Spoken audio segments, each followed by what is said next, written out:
Hi hello everyone welcome to Disha TV. ఎప్పుడెప్పుడా అని ఎదురు చూస్తున్నటువంటి వార్ 2 మూవీ అయితే రిలీజ్ అవ్వడం జరిగింది. సో ఇప్పుడు వార్ 2 మూవీ గురించి అయితే మాట్లాడుకుందాం. So war 2 movie first of all ఈ సినిమాని డెఫినెట్గా ఎన్టీఆర్ గారు ఏ విధంగానైతే ఇలా కాలర్ ఎగరేసి చెప్పారో సో డెఫినెట్గా దానికి 100% జస్టిఫికేషన్ అయితే అయిందనే చెప్పాలి. ఎందుకంటే త్రూ అవుట్ ఎన్టీఆర్ గారి డామినేషన్ కంప్లీట్గా కనిపిస్తూనే ఉంటుంది. సో ఇక సినిమాలోకి వెళ్తే ఫస్ట్ హాఫ్ జస్ట్ ఒక 25 to 30 minutes వరకు హృతిక్ రోషన్ గారిది ఒక బ్యాక్గ్రౌండ్ స్టోరీ ఉంటుంది. సో ఆ స్టోరీ మీద రన్ అవుతుంటుంది సినిమా.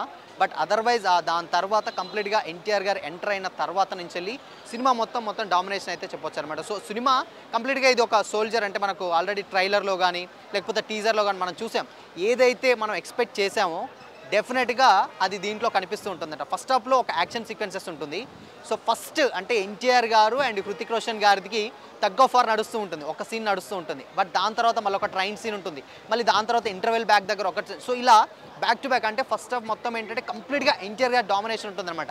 ఎక్కడా కానీ కొంచెం అసలు ఏంటి కొంచెం ఇట్లా గ్యాప్ ఇచ్చుకుందాం. సో ఇలా నిజంగా చెప్పాలంటే ఏంటంటే సీట్లో కంప్లీట్గా ఇలా హాఫ్గా ఇట్లా స్టడీగా చూస్తాం నెక్స్ట్ ఏం జరగబోతుంది అని ఉంటుంది. బట్ ఇంటర్వెల్ బ్యాంక్ దగ్గర ఒక ట్విస్ట్ ఉంటుంది.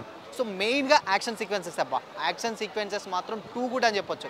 ప్రతిదీ అంటే కొంతమందికి అంటే కొన్ని సినిమాలు చేస్తే ట్రోల్ చేస్తారు. బట్ ఈ సినిమా ట్రోల్ చేయాల్సిన అవసరం లేదు, ఎందుకంటే అంత కన్విన్సింగ్గానే ఉంటుంది. బట్ గుడ్ బాగుంది. సో ఇక సెకండ్ హాఫ్ విషయానికి వచ్చినట్లయితే సెకండ్ హాఫ్లో ఎక్కడా కూడా ఇద్దరు అంటే ఇప్పుడు హృతిక్ రోషన్ గారు మెయిన్ హీరోనా లేకపోతే ఎన్టీఆర్ గారు మెయిన్ హీరోనా అర్థం కాదు. ఎందుకంటే ఇద్దరికిద్దరు సపరేట్ ఇద్దరికిద్దరు సపరేట్ క్యారెక్టర్స్ ఉంటాయి. సో వీళ్ళిద్దరూ గతంలో ఏం చేశారు, మళ్ళీ ఎలా కలిశారు, వీళ్ళిద్దరు కలిసి దేశం కోసం ఏం చేశారు అనేది సినిమా. సో వారిని కొంచెం దాంట్లో చూపిస్తారు. టైగర్ ష్రాఫ్ గారిది ఒక చిన్న పోర్షన్ ఉంటుంది, అది చూస్తారు. ఒక పాప ఉంటుంది, ఆ పాప పోర్షన్ చూపిస్తారు. దాని తర్వాత కియారా గారిది పర్ఫార్మెన్స్ ఉంటుంది. అంటే ఏంటంటే అది కొంచెం ఎక్కడనో ఇది కరెక్ట్ కాదేమో అని అనిపిస్తున్న టైంలో డెఫినెట్గా ఓకే కన్విన్సింగ్గా అనిపిస్తుంది. సో ఓవరాల్గా మాత్రం సినిమా చాలా బాగుందని అయితే అనిపిస్తుంది అనమాట. అండ్ ఇంకొక విషయం ఏంటంటే క్లైమాక్స్లో ఒక ట్విస్ట్ ఉంటుంది. డెఫినెట్గా ఎన్టీఆర్ గారు అయితే ఏదైతే ఆ ట్విస్ట్ రివీల్ చేయొద్దు అని చెప్పారో నిజంగా ఆ ట్విస్ట్ చూస్తే సర్ప్రైజ్ అయితే డెఫినెట్గా అవుతారనమాట. సో కంప్లీట్గా ఈ సినిమాలో మెయిన్ ఇది టాలీవుడ్ సినిమా లేకపోతే హిందీ సినిమా అని ఇలా కొంచెం డౌట్ రావచ్చు, కానీ కంప్లీట్గా తెలుగు ఫ్యాన్స్ అందరూ కూడా ఎన్టీఆర్ గారిని చూసి అయితే సినిమాకి 100% వెళ్ళొచ్చు అనమాట. సో ఇక in case clean UBA certificate వచ్చింది కాబట్టి ఆల్మోస్ట్ చిన్నపిల్లల నుంచి వెళ్ళి పెద్దవారు కొన్ని సీన్స్ ఏదో కట్ చేసే అన్నారు కియారా గారి సీన్స్, బట్ అవి కూడా అడాప్ట్ చేశారు. ఎక్కడా కూడా బోర్ కొట్టదు. మెయిన్గా ఏంటంటే బీజిఎం ఎన్టీఆర్ గారికి పడ్డటువంటి ఎలివేషన్స్ ఇంకా అసలు ఎవరికి పడవు. అంటే హృతిక్ రోషన్ గారు జస్ట్ నార్మల్గా ఆయన ఎంట్రీ సీను ఎంతో ఎక్స్పెక్ట్ చేస్తుంటారు, బట్ అలా బై వాక్బుల్లో నచ్చొస్తారు. బట్ ఎన్టీఆర్ గారు వచ్చేటువంటి ప్రతి సీను, హాస్పిటల్లో ఒక సీన్ ఉంటుంది, ఆ సీన్ వచ్చే దగ్గర బీజిఎం అండ్ ఆయన ఎంట్రీ దగ్గర వచ్చేటువంటి BGM. First of all NTR గారి ఎంట్రీ సీన్ ఉంటుంది, అక్కడ మాత్రం అసలు ఇక పైసా వసూలు అని చెప్పొచ్చు అనమాట. సో ఆయన పర్ఫార్మెన్స్ అలా ఉంటుంది. ఇంకా మిగతా యాక్టర్స్ ఎవరికి స్కోప్ లేదు.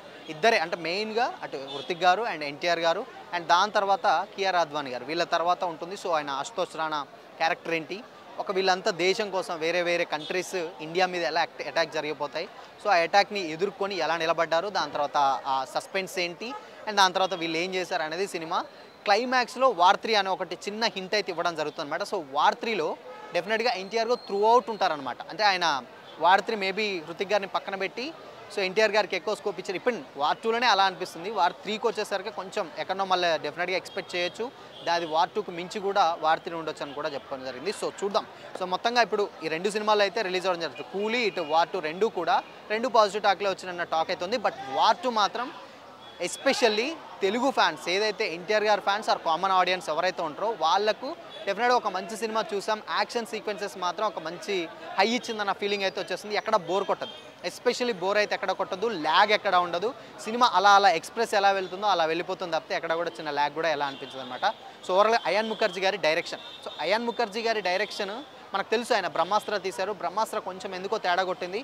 మరి దీన్ని ఎలా బ్యాలెన్స్ చేస్తారనుకున్నారు, బట్ ఇద్దరు హీరోస్ని ఎక్కువగా చాలా బాగా బ్యాలెన్స్ చేస్తారు. ఇన్ఫ్యాక్ట్ కొంచెం అంటే తెలుగు వాళ్ళుగా మనం మాట్లాడుకోవాల్సిందంటే ఎన్టీఆర్ గారికి ఎక్కువ స్కోప్ ఉంది సినిమాలో. కొంచెం లైక్ మేబీ హృతిక్ గారికి కొంచెం తక్కువ ఉంటుంది, ఎన్టీఆర్ గారికి ఎక్కువ ఉంటుంది. బట్ క్లైమాక్స్లో ఇద్దరు ఫైట్ సీక్వెన్సెస్ ఉంటుంది, ఎన్టీఆర్ గారిది హృతిక్ గారిది ఇద్దరికిద్దరు. ఇది ఒక ఎలా జోకితే ఎలా సమానంగా ఉంటారో ఆ రేంజ్లో ఉంటుంది ఆ ఫైట్ సీక్వెన్స్. అది చాలా బాగుంటుంది.